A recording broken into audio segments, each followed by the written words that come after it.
बारिश के पानी की बड़ी बड़ी बूंदें रिमझिम करके बरस रही थी। मौसम बड़ा सुहाना हो रहा था। बारिश की बूंदें मानो ठंडी ठंडी हवाओं के साथ मन को लुभा रही थी।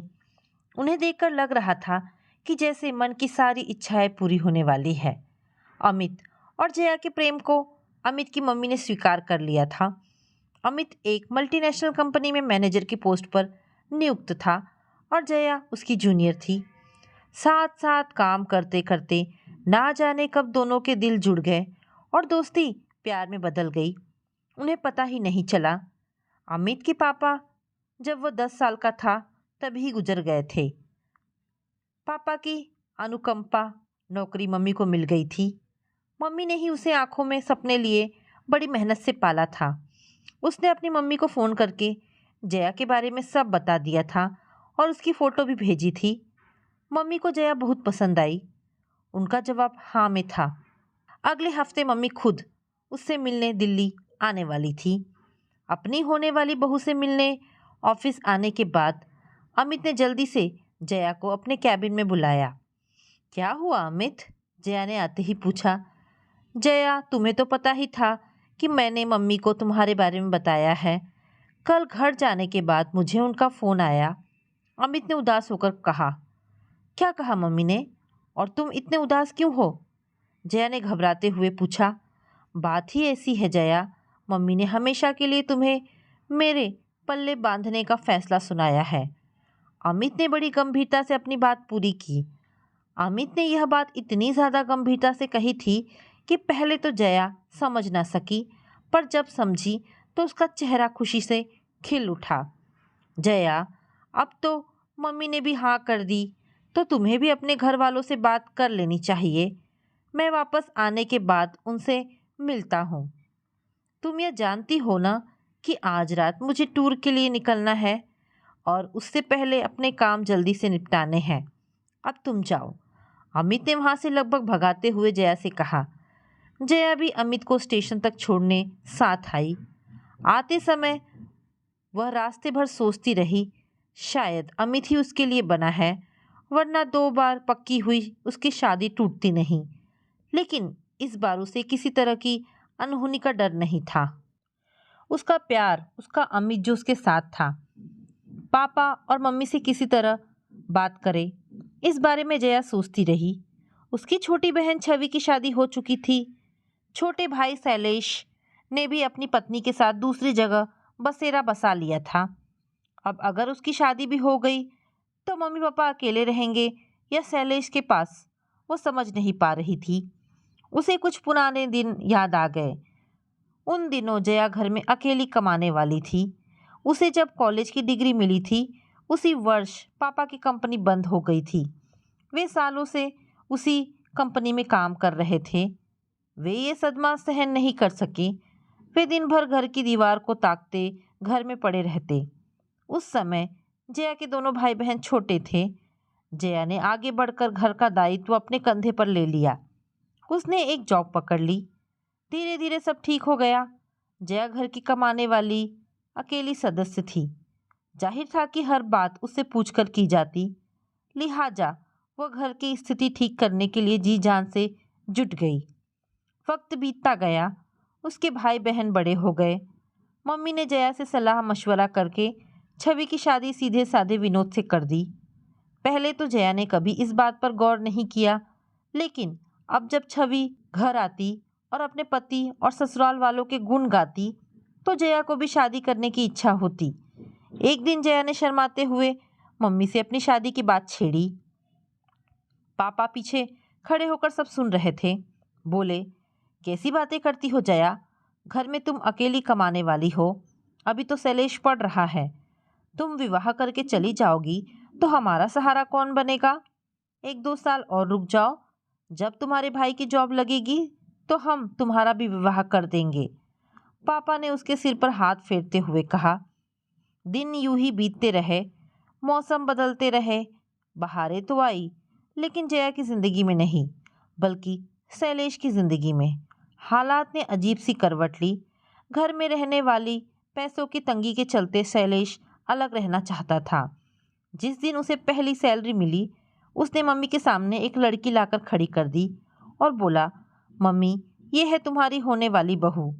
मैं अपनी जॉब लगने तक रुका था। मैं दीदी पर एक और बोझ नहीं डालना चाहता। हम दोनों अगले महीने कोर्ट मैरिज कर रहे हैं। तुम्हारी पसंद अच्छी है शैलेश, बहू मुझे अच्छी लगी, लेकिन बेटा तुम्हें पहले अपनी दीदी के बारे में सोचना चाहिए। उसकी भी तो उम्र हो रही है। पहले उसके हाथ पीले कर दे, बाद में तुम्हारा विवाह। एक मिनट मम्मी, हम मेरा मतलब है कि मैं और मेरी बीवी शादी के बाद अलग रहने वाले हैं। ये क्या कह रहा है तू बेटा? मम्मी ने हैरानी से पूछा। हाँ मम्मी, मैं तंग आ गया हूँ बचपन से गरीबी में जीकर। अब मैं खुली हवा में सांस लेना चाहता हूँ। दीदी की शादी की उम्र अब वैसे भी निकल चुकी है। उनके लिए तुम्हें कहाँ लड़का मिलने वाला है। जो जैसा है उसे वैसा ही चलने दो। और हाँ, हम दोनों शादी के बाद सीधे अपने नए घर में चले जाएंगे। हमने अपने लिए घर भी देख रखा है। मुझसे किसी बात की आशा मत रखना। अब हम चलते हैं। छाया को उसके घर छोड़कर मुझे किसी काम से जाना है।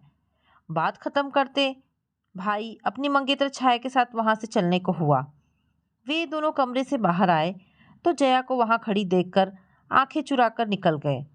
शैलेश को इस तरह जाते देखकर जया निढाल सी पलंग पर गिर पड़ी। उसे जिंदगी की सारी खुशियां हाथों से छूटती नजर आई। अपने लोगों का गिरगिट की तरह रंग बदलना उसके मन में एक सवालिया निशान छोड़ गया। जिस दिन शैलेश घर से निकला उस रात कोई भी नहीं सो सका। मम्मी पापा से कह रही थी कि कैसे रहेंगे अब। शैलेश ने तो पल्ला झाड़ लिया। वो हमारे बुढ़ापे का सहारा था। जया की शादी कैसे करेंगे अब? हमारे पास तो पैसा भी नहीं है। सुधा, हमारे यहाँ खाने के लाले पड़े हैं, नौकरी है नहीं, और तुम्हें बेटी की शादी की पड़ी है। भूल जाओ अब उसकी शादी। जिंदगी जिस रफ्तार से चल रही है उसे वैसे ही चलने दो। उम्र निकल गई है जया की शादी की। हर बार बेटा ही सहारा हो ये ज़रूरी तो नहीं। बेटी भी तो घर का सहारा बन सकती है। बेटी को पालना अगर हमारा कर्तव्य है तो उसका भी कर्तव्य है कि हमारा सहारा बने।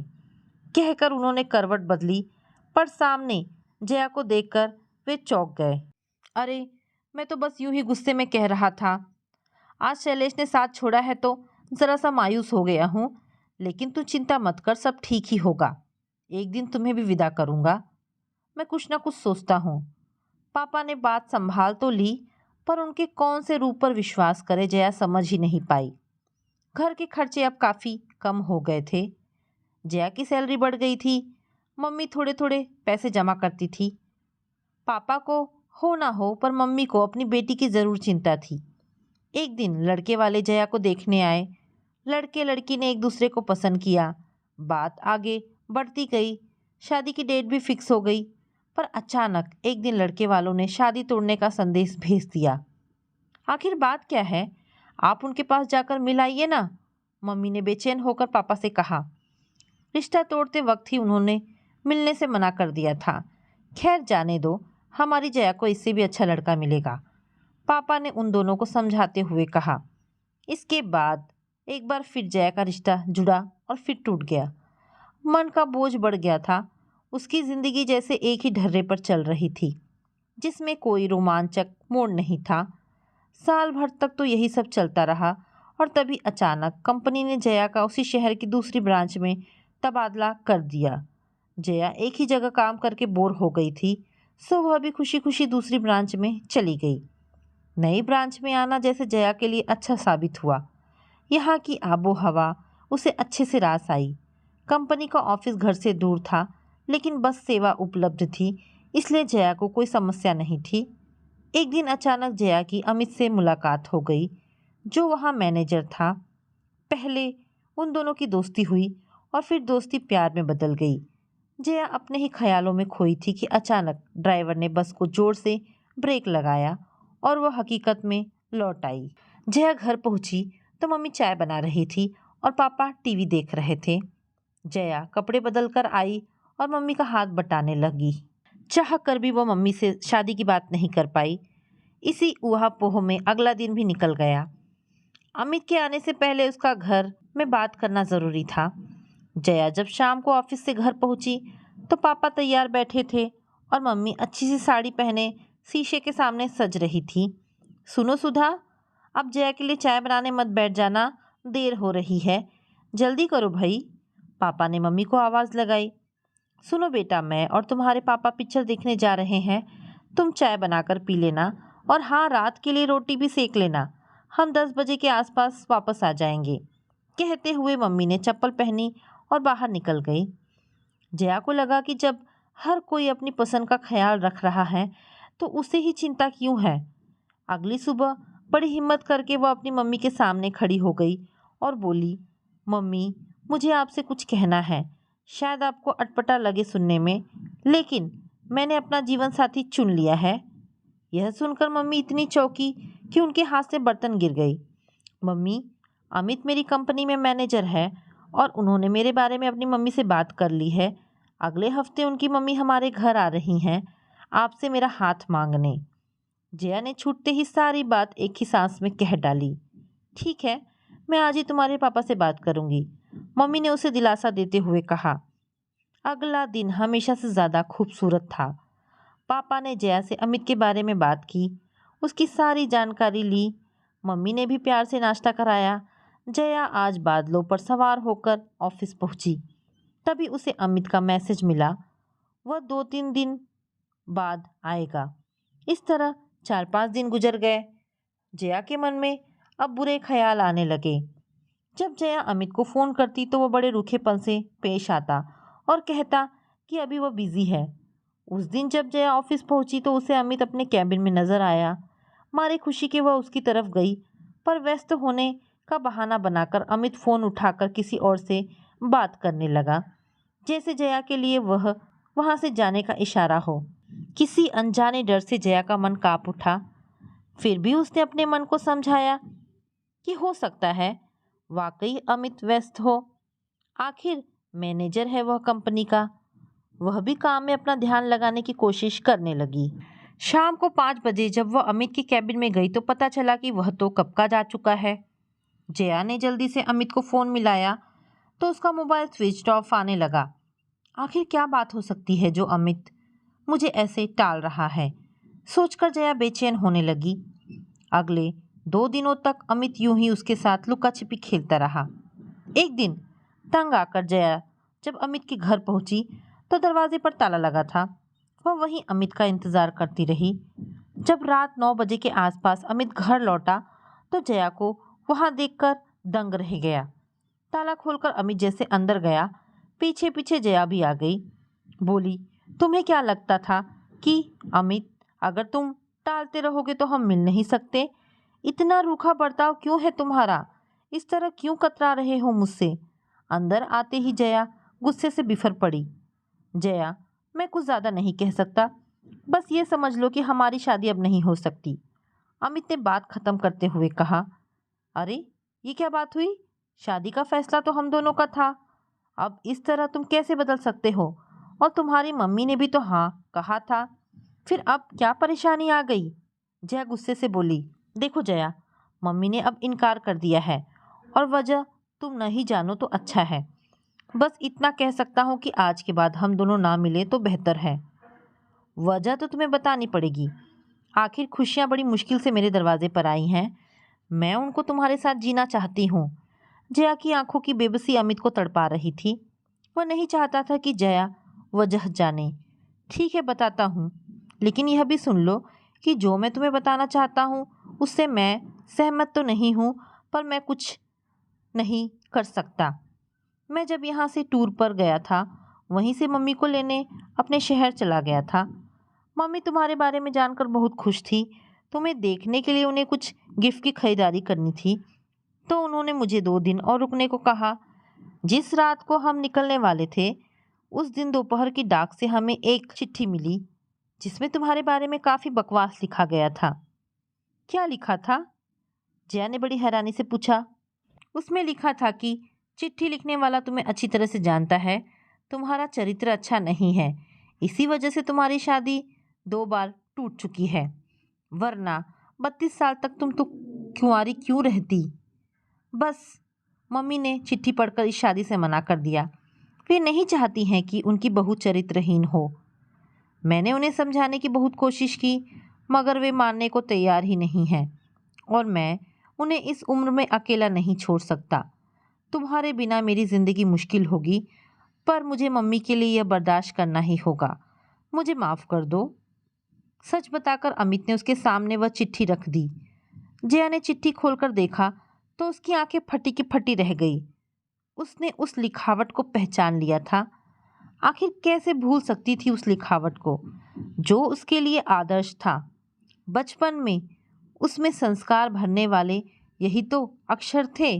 2 बार अपनी शादी टूटने का कारण जया की समझ में आ गया। भावनाओं के बवंडर में उलझी वह अनायास बोल पड़ी, आपने ऐसा क्यों किया पापा?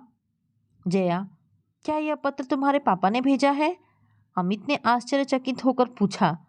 जया कुछ कह न सकी। वो अपने पापा को अमित की नज़रों में गिराना नहीं चाहती थी, लेकिन अमित अब जानने को बेचैन हो रहा था। जया ने कड़े मन से अपने अतीत की सारी बातें उसके सामने रख दी। मैं तो अपने हिस्से का कर्तव्य निभा चुकी हूँ अमित, अब पापा की बारी है ना। आखिर कब तक कर्तव्य के नाम पर मैं अकेलेपन के बियाबान रास्ते पर चलती रहूंगी? कब तक रोऊंगी, कब तक कमज़ोर रहूंगी? खोखले रिश्तों के मकड़ जाल में कब तक उलझी रहूंगी? तुम कहो तो मैं अपने पापा का घर हमेशा के लिए छोड़ दूंगी। पता नहीं जया कि संजीदा आवाज़ में कैसी कशक थी जो अमित को पिघला गई। नहीं पगली, ऐसा नहीं कहते। तुम्हारे पापा को डर है कि तुम्हारी शादी हो गई तो उनका क्या होगा, क्योंकि बेटे ने तो पहले ही पल्ला झाड़ लिया है। उनकी भावनाओं को मैं समझ सकता हूँ। जया, यह बात तुम्हें पहले बतानी चाहिए थी। हम कुछ सॉल्यूशन ज़रूर निकाल लेते। क्या अब कुछ नहीं हो सकता है? मुझे यूँ अकेला मत छोड़कर जाओ अमित, मैं तुम्हारे बिना नहीं रह पाऊंगी। जया ने कसकर उसका हाथ पकड़ लिया। हाँ, हम ज़रूर कोशिश करेंगे। अमित उसे सहलाकर शांत करता रहा। जया, मेरे ख्याल से तुम्हारे पापा अपनी और तुम्हारी मम्मी की बची हुई ज़िंदगी के लिए परेशान हैं, तुम्हारी शादी से नहीं। अगर तुम्हारी शादी होती है तो उन्हें दामाद के घर पर रहना शायद पसंद ना आए। देखो, हम दोनों की जॉब इसी शहर में है, तो शादी के बाद हम दोनों उम्र भर उनके साथ रह लेंगे। कभी कभी मम्मी भी हमारे साथ रहने के लिए आती रहेंगी। मैं तुम्हारे पापा मम्मी का बेटा बनकर उनका ख्याल रखूंगा। फिर तो उन्हें हमारी शादी से कोई ऐतराज़ नहीं होगा ना? अमित की बातों से जया के मन में आशा की किरण टिमटिमा उठी। क्या ये मुमकिन है अमित? हाँ, लेकिन थोड़ा मुश्किल तो है, पर नामुमकिन नहीं है। मुझे अपनी मम्मी को मनाना पड़ेगा और मैं तुम्हारे लिए इतना तो करूँगा ही जया। अपने रिश्ते को समेट लो अमित, इससे पहले कि कुछ और बिखर जाए। जया ने बड़े विश्वास से अपना सिर अमित के कंधे पर रख दिया तो अमित ने उसे अपनी मजबूत बाहों में जकड़ लिया। तो दोस्तों, ये कहानी यहाँ पर समाप्त होती है। आशा करती हूँ कहानी आपको पसंद आई होगी। अगर कहानी पसंद आई है तो प्लीज़ इसे लाइक एंड शेयर करें। दोस्तों, ऐसी ढेरों पारिवारिक और शिक्षाप्रद कहानी सुनने के लिए हमारे चैनल को प्लीज़ सब्सक्राइब करें। धन्यवाद दोस्तों।